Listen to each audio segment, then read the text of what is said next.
Hello everyone, welcome back to another session of Dark Souls PvP and another weapon showcase. This time I'm using my favorite little sun on a stick, the Morningstar, and this thing is really a really interesting weapon. Now, this weapon has the moveset of a mace, the weight of a mace being 4 units.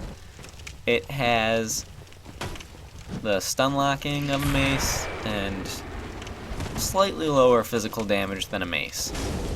And in addition to that, it has the bleed buildup and damage of a katana, being 33 per hit, and it does a third of your opponent's life when they bleed out. So, with all of those things put together, you've got a pretty good weapon.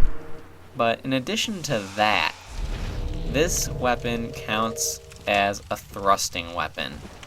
So you can actually get a bonus from the Leo ring.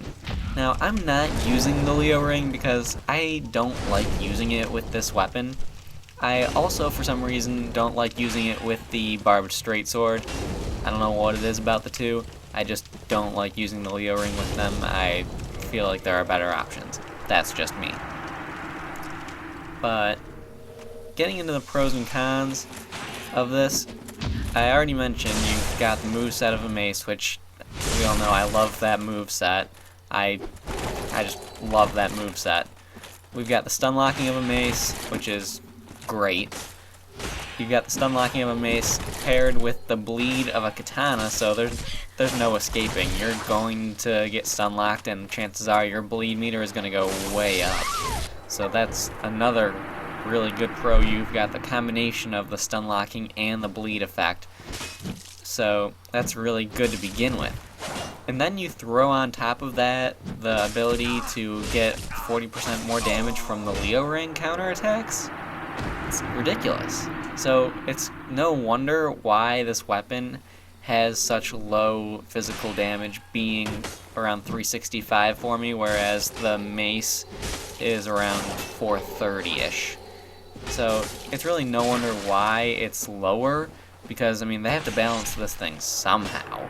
Otherwise, it would be way too overpowered. So, this weapon, I also forgot to mention, it has a B scaling with strength, as opposed to the mace's A scaling. So, there's the difference with the physical damage output, like I was saying. Now, the cons of the weapon, a lot of people don't really like the mace moveset, so I suppose I can count that as a con, even though a lot of people do like it, so it's really kind of iffy. It depends on your preference. So, I suppose a few people can count that as cons. Yeah, whatever. Another con is the upfront, or the low upfront physical damage that it does is less than the mace. I mean, people are going to see that it's less than the mace. They're not going to realize it's a thrusting weapon. They're not going to realize there's bleed damage. And they're going to be like, oh, why would I use that when I can get more damage out of this? But you have to keep in mind all of those other things that you have going on with this weapon. There's so much going on with it, it's really kind of hard to keep track of it. And I even forget sometimes that it counts as a thrusting weapon. But it does. So, yeah. Right here, actually, we've got a little interruption from the video. I somewhat, not accidentally, but luckily is the word I'm looking for, I ran into spades.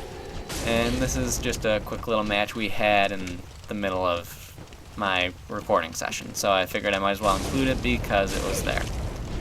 And it gives me more time to talk about the Morningstar, which I am not good enough with to fight spades with.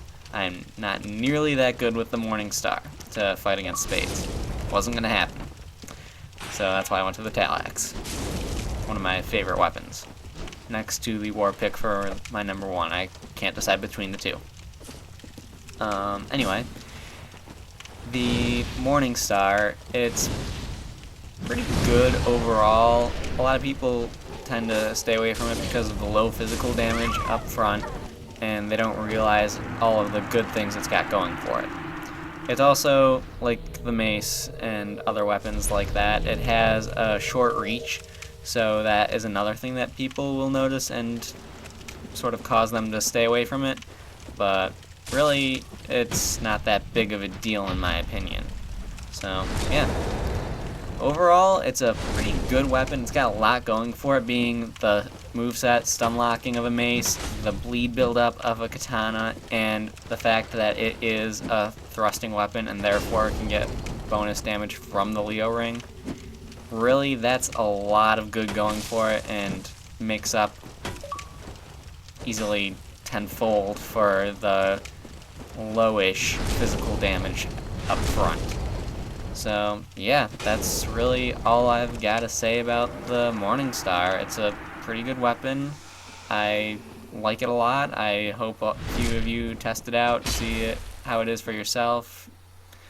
Talk about it in the comments, see what you feel or how you feel about it, so on and so forth, blah, blah, blah. This is the last fight, if you could even call it that. Just one of those guys who likes to try and one-shot people. Yeah. Anyway, that's all I've got to say. Thank you for watching. I hope you enjoyed. Like, subscribe, all that good stuff. And again, thank you for watching. I will see you next time.